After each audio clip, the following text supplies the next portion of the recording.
Voltamos hoje com este programa falando de saúde do homem. E é tão importante, né? Doutor, falando da questão do homem, que é o nosso assunto aqui, falando de hábitos alimentares, né? Que o doutor falou quanto é importante. Também os hábitos que a pessoa vai adquirindo no decorrer da vida, como alcoolismo e tabagismo, também influenciam num dos cânceres também que está em alta, que é o de pulmão, né, doutor? O pulmão, ele parece que é muito frustrante você fazer um diagnóstico de câncer de pulmão numa pessoa que nunca fumou. Ela se sente muito... Imagina. Fica... Meu irmão. Verdade. Eu perdi um único irmão aos 58 anos, recente, o ano passado, tomou de pulmão e nunca foi fumante. Ele nunca fumou, né, doutor? O doutor comentou. Mas é frustrante. Esses casos são frustrantes, mas a grande incidência, assim, 90% vai ter associação com cigarro, né? Um pouco você encontra as mutações genéticas, não são hereditárias, são adquiridas ao longo da vida, mas são mutações que não são associadas ao cigarro, mas tem outros fatores, às vezes, envolvidos. Então, o cigarro e pulmão parece que eles andam juntos, assim como boca, né, laringe, estão sempre juntos com o cigarro. Você tem um HPV ali, às vezes num desses órgãos, mas o cigarro, ele é unânime isso aí, e o homem é muito mais tabagista. Apesar de que também as mulheres, né, andam crescendo, né, na questão do tabagismo, e agora o doutor sempre aborda essa questão, e eu acho extremamente importante, são os cigarros eletrônicos. Sim. Também. Não, não vou mais entrar no cigarro eletrônico. Está sendo apedrejado, doutor? É um público mais jovem, completamente jovem, inclusive, estigmatizável, né? E eles não têm consciência de que eles vão ser os futuros pacientes, né, quando tiverem uma idade um pouco acima, né? É óbvio que a gente fala de doenças associadas ao cigarro eletrônico, são doenças às vezes fatais também, inflamações, infecções associadas àquele tipo de fumaça química, mas mesmo isso não acontecendo, eles não têm essa consciência que no futuro vão ser eles. Então, a gente tenta conscientizar, mas não pode também perder um pouco do foco de quem está precisando da ajuda agora, né? Com certeza. E agora, no caso do câncer de pulmão, então, são cigarros normais. Esse reflexo vem do tabagismo normal, que é o cigarro... do antigo. Vai começar a chegar ainda, né? Entendi. Dos não narguilés. É algo pontual já, do narguilé, do cigarro eletrônico. Porque precisa de um tempo para isso acontecer. Entendi. Essa geração de câncer de pulmão associada a cigarro é lá de trás, né? 20, 30 anos atrás, não é isso? Exatamente. Olha só, daqui uns anos, né, a gente vai infelizmente, se nada mudar, porque é proibido, né, doutor? Tá aí se comercializando aí, é proibido. É proibido, mas vende na internet. Vende em todos os lugares, é incrível isso. Mas e fomentando um comportamento que, infelizmente, vai criar um impacto na saúde daqui a alguns anos, né? Fora o câncer de pulmão, temos o... Olha, todos os do cabeça e pescoço... Cabeça e pescoço. É outro dado interessante. A mulher fuma também. A mulher também tem câncer de pulmão. A letalidade está ali entre as três também. Agora, a mulher não tem a incidência do câncer de cabeça e pescoço como tem o homem. Então, o homem também tem o cabeça e pescoço associado. Às vezes você se preocupa só no pulmão, mas você poderia estar lá fazendo a sua consulta com o otorrino, né, para fazer um exame de nasofibrilaringoscopia, que faz o diagnóstico precoce, cura, sem aquelas cirurgias que são deformadoras, mutilantes, entendeu?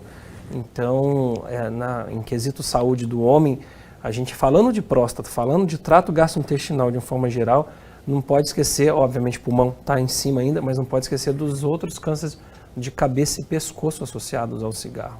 Esses exames, que nem o doutor falou um exame aqui que eu nem... Falei rápido, inclusive. Eu nem entendi. Falar para o homem que ele precisa ter todos esses cuidados é um pouco complicado, né, doutor Roberto? Não, mas água mole em pedra dura, tanto bate até que fura, isso não é verdade? Então, assim, eu acho que é a informação. Tudo na vida é informação, né? Comunicação. Quando a gente se comunica bem, e a imprensa tem um papel crucial nisso, quanto mais campanha informativa, mais essas pessoas vão chegar para fazer prevenção, né? Eu acho que a parte mais importante é educação médica mesmo, né? Com certeza. Aproveitando a presença do Dr. Roberto Barreto aqui, eu sei que lá na Vida vocês têm um centro totalmente preparado para fazer os exames, né? Que são, pelo menos uma vez por ano, você faz o seu check-up. Sim. Não é verdade? Lá tem uma cobertura total, no caso, assim, os homens que estão nos assistindo e que falam, nossa, eu vou ter um cuidado maior e vou tirar um dia ou uma semana, eu não sei o tempo exato que você precisa para fazer todos esses exames, vou procurar um lugar. A vida está preparada para isso, né, doutor? Isso facilitou bastante. Assim, a gente criou, eu tinha uma... A gente veio de São Paulo e a gente ficava meio frustrado, porque as pessoas saíam daqui para fazer check-up no Sírio, no Einstein, porque a gente não tinha em um único lugar exames e consultas médicas num único lugar. Então, como é que você vai fazer check-up se você não tem tudo num único lugar? Sim. Então, quando a gente inaugura a vida, eu falei, opa, chegou a hora da gente montar o check-up.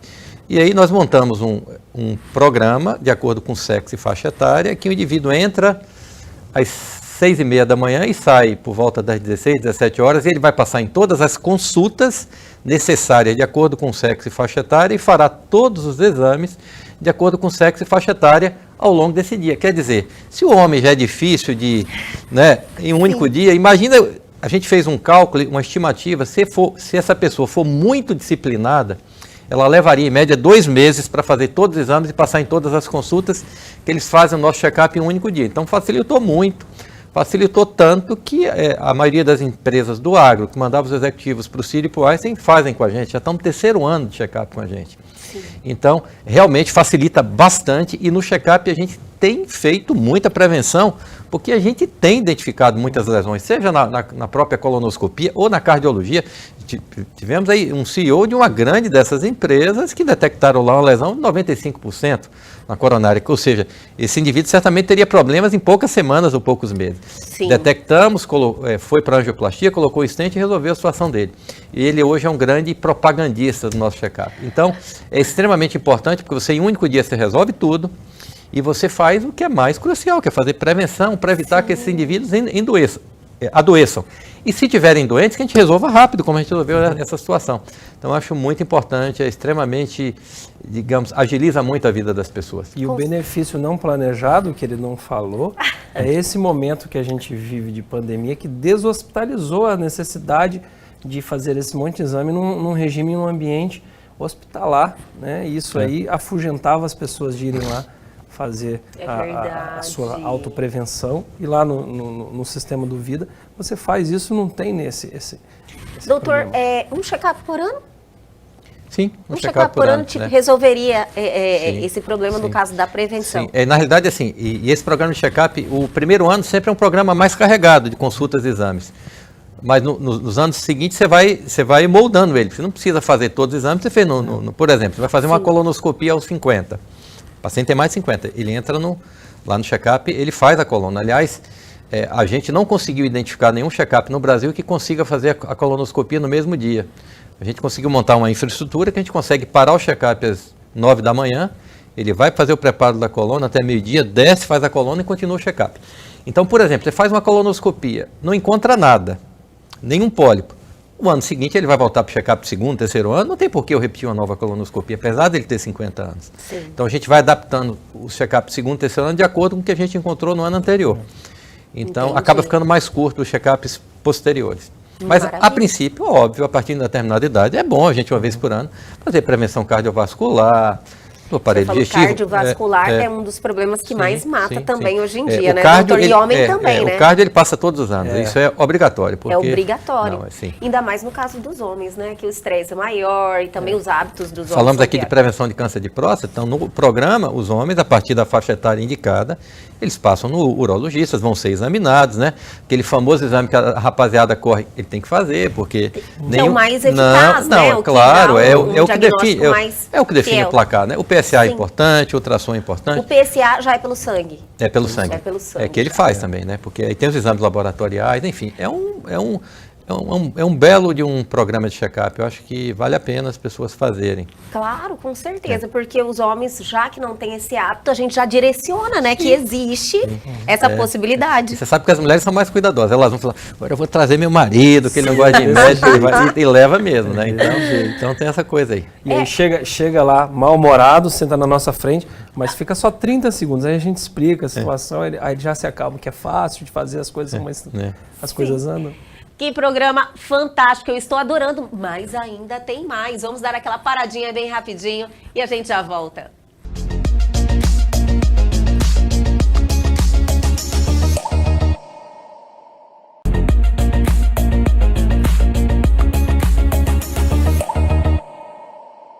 Estamos de volta com este programa fantástico, extremamente relevante, né, doutor? Doutor, nós falamos aqui de câncer de próstata, intestino, estômago, pulmão. Tem algum outro que tem uma representatividade em relação aos homens? Olha, você vai ter aqueles cânceres que são de incidência crônica, né? Tipo linfomas não Hodgkin. Então você tem... A gente está falando, esqueceu de um detalhe, a gente não está falando de câncer de pele, que não seja o não melanoma. É verdade, doutor. Né? O câncer de pele, que é o não melanoma, ou seja, ele é maligno, mas ele não vai levar o paciente ao óbito, né? Aquele câncer de pele habitual. O melanoma sim, mas o não melanoma que é o mais comum, né?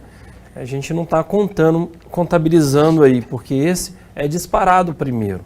Né? Esse é disparado primeiro. Mais que próstata, mais que tudo. Mais que tudo. Mais que tudo. A gente sempre, quando está falando dessas informações aqui, a gente está excluindo isso aí. Sim. Tá? Mas é um câncer que acaba sendo necessitando também uma prevenção da parte da dermatologia. Eles conseguem pegar lesões também pré-neoplásicas e retirar de forma muito mais fácil do que vai precisar de uma cirurgia extensa, com reconstrução, retalho, às vezes, nos casos que são mais extensos. Então, mas de forma geral, de tumores de incidência, na saúde do homem, você vai ter também ali próximo os casos de linfomas, que são tumores, digamos assim, do sangue, né? Do sistema hematopoético, é quem produz o sangue, que acaba também virando um tipo de tumor. Eles estão ali numa incidência importante também. Entendi. Doutor, aproveitando também a sua presença aqui, esses dias eu estive na Oncolog e fiz uma entrevista com um paciente com câncer de mama e era homem também. Nossa, eu achei assim extremamente importante trazer um paciente que passou, né, está passando ainda, no caso ele está em tratamento ainda com essa situação de câncer de mama masculino. Porque os homens acreditam que isso não acontece, né? O geral, de forma geral, a gente sempre tem aquele padrão do homem que começou a palpar a própria mama, viram que tinha uma nodulação ali estranha, ela nunca está doendo, ela nunca está sangrando, entendeu? E a partir dali foi-se a propedêutica até a gente fazer o diagnóstico que era um câncer de mama. O homem pode ter, sim, câncer de mama. Obviamente, é muito mais raro e não se compara com a incidência que tem a mulher, né? Mas você tem cânceres de mama no homem que são bem agressivos. Ao contrário da mulher, que você tem cânceres que são mais a menos, no homem não. Quando tem câncer de mama, ele normalmente é bem agressivo. Esse paciente interessante, ele até houve uma modificação molecular na estrutura da mutação do DNA do câncer dele. Ele começou com um tipo de câncer e aquele tipo de câncer de mama dele virou outro tipo de câncer de mama que, por coincidência, uma feliz coincidência para ele, pesquisas recentes acabaram de lançar um remédio fantástico que secou todas as metástases. Legal, mas é por essa sorte que ele teve de modificação da própria molécula do DNA específico onde havia a mutação do câncer de mama dele. E aí ele produz uma outra substância que essa sim consegue ser bloqueada nesse remédio novo. E aí ele ganhou vida de novo, porque a gente estava falando numa guerra que já vinha de anos já. Sim. Que boa notícia, né? Quando ele me contou essa situação, ele falou, teve uma mutação. Eu falei, nossa, é obra de Deus, né? Como é que... E teve uma medicação nova que... Teve. Tá. Falamos de prevenção, né? Falamos dos tumores que mais acometem os homens. Falamos de hábitos, né? Da vida, de alimentação, atividade física. Em relação aos tratamentos também, né? Tudo está avançando de forma rápida. Então, agora a responsabilidade mesmo dos homens e das mulheres, né? Lógico, a gente sempre tem que falar no âmbito geral, embora seja focado em homem, é fazer os exames preventivos, né? Sim, daquilo que está indicado, né, doutor Roberto, que ele bem explicou. Existe uma abordagem baseada em sexo e idade. A partir dali, desencadeia um pacote de necessidades daquele caso. E esse paciente, ele é pensado para fora desse projeto pré-formado, se ele tem alguma individualização ali dentro, se a gente percebe que ele tem chance de ter uma síndrome genética.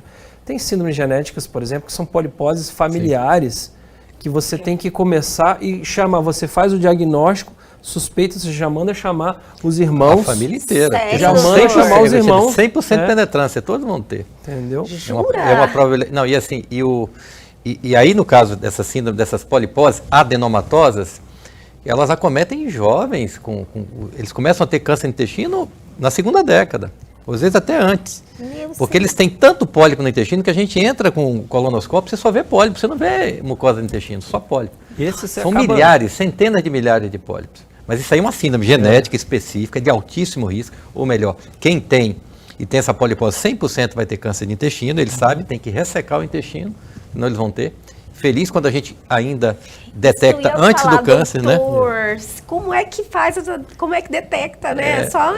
Eu sempre falo que tem uma coisa chamada um anjo da guarda. Às vezes um anjinho da guarda dá um toque pra gente, um pequeno sangramento, né, retal nesses indivíduos, aí por algum motivo alguém resolve pedir uma colonoscopia. Porque se você for parar para pensar, eu não vou pedir colonoscopia habitualmente se não tiver um histórico familiar tão bem definido, né? Porque quando você tem um, você chama os irmãos. Mas se você não tem, como que eu vou pedir uma colono para um guri de 17 anos, de 20 anos, se ele não tem história nenhuma? Agora, se o anjinho da guarda dele faz ele fazer um sangramento lá digestivo baixo, né? E aí alguém, né? Fala, vou investigar. Não, vou investigar, tem alguma coisa esquisita, vou pedir uma colonoscopia lá para o doutor Beto. Quando eu entro lá, já assusta, porque quando você já passa o aparelho... doutor? Já. Várias vezes? Não, você assusta. Não, várias vezes não é tão frequente assim, mas algumas vezes, né? Então você assusta, mas rapaz, você só vê pólipo. E tem também o outro aspecto, né? Você tem o carcinoma familiar, esse hereditário também, igual o outro do polipóide, mas é o não polipóide. Ou seja, é uma incidência aumentada na família também, mas não é através dos pólipos, é outra formação. É outra síndrome de Lynch. Enfim, tem várias. Por isso que esse projeto, esse formato do check-up, a gente acaba individualizando quando a gente vê que tem tanto a parte genética diferente, como a parte comportamental diferente, hábitos de vida diferente, você também acaba botando ele em outras especialidades, igual aquele nome que eu falei rápido do exame lá. Sim, eu falei, não entendi o nome. Pois é, um cara que você pega um senhor que ele se classifica como grande tabagista, nos cálculos que tem que ser feitos de acordo com o tempo, quantos anos e quantos cigarros ele fuma ao longo do tempo, ele tem que passar por outros especialistas também, que não está ali às vezes, está lá na porta ao lado esperando, mas ele não faz parte do projeto pilar central que ele vai passar por os exames. Aí a gente individualiza. Entendi. Bom. Você sabe que isso é uma coisa interessante que ele falou, a gente está inclusive, isso é um projeto nosso, eu falei até com o André, introduzir no nosso check-up aconselhamento genético com o oncologista naqueles pacientes que têm histórico familiar muito forte, porque é extremamente importante. Sim. Porque às vezes naquele momento, a gente está pensando no momento, o cara está muito bem, mas se ele tem um histórico familiar muito forte para câncer dos mais diversos segmentos do organismo dele, por que não fazer um aconselhamento genético com o oncologista? Você marcar uma consulta, introduzir uma consulta com o oncologista clínico no check-up. Então esse é um projeto que a gente já falei até com o André e é possível que a gente introduz em alguns pacientes do check-up. Porque a hora que você entrega aquele pacote, você curou, resolveu o problema, a próxima pergunta, e agora? O que eu faço? Né? Aí você tem também as medidas que têm que ser feitas para aconselhamento genético, tanto da vida para ele, no corpo dele, alguma coisa que ainda vai ter que ser feita, uma cirurgia preventiva, como a parte de orientação em termos de risco familiar, de também desenvolver. Isso é muito importante, muito importante. Isso é prevenção. Isso é prevenção. Eu ia falar, nossa, que bom que com o tempo, com a experiência, com a evolução, vocês estão observando essas necessidades e com certeza vai refletir na maior saúde para todos, né? Sim. Doutor Roberto Barreto, olha, sempre é bom este bate-papo, receber você aqui em nosso estúdio, sempre acrescenta para mim e para todos que estão nos assistindo, então obrigada mais uma vez. Obrigado a você. Hoje o programa foi especial. Foi. Estou ao lado aqui de um craque de bola da oncologia, foi muito legal a palestra, muito interativa. Sim. Eu acho que deve ter sido muito informativa, né, para as pessoas que estão nos vendo aqui. E estou à disposição. Outras oportunidades, estarei aqui sempre. Vamos é só convidar. Isso, inclusive, né? Eu acredito que esse bate-papo aí com temas de extrema relevância são muito importantes, porque às vezes quem está lá em casa nos assistindo fala, opa, peraí, já vou, né, tomar alguma providência, na verdade, doutor Bruno? Com certeza. Com certeza. Doutor- E não são providências irresponsáveis, são providências responsáveis. Isso, responsáveis.